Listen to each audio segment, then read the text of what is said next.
Last, let me show you how to solve the HDP-601 video processes. Firstly, you need to combine all the devices in right way and power on them. When using different resolution display screens or the LED screens to achieve point-to-point output, it is necessary to set the output resolution and the process adjustments of the resolutions. First, circle the resolutions larger than the display default menu. This is the main menu. We choose the output.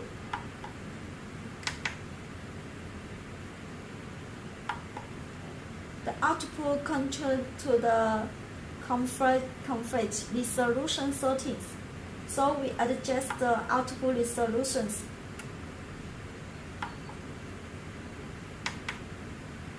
Commode resolutions, horizontal width, vertical height, horizontal star, vertical star. After finishing these settings, correct the rotate button to the final edge.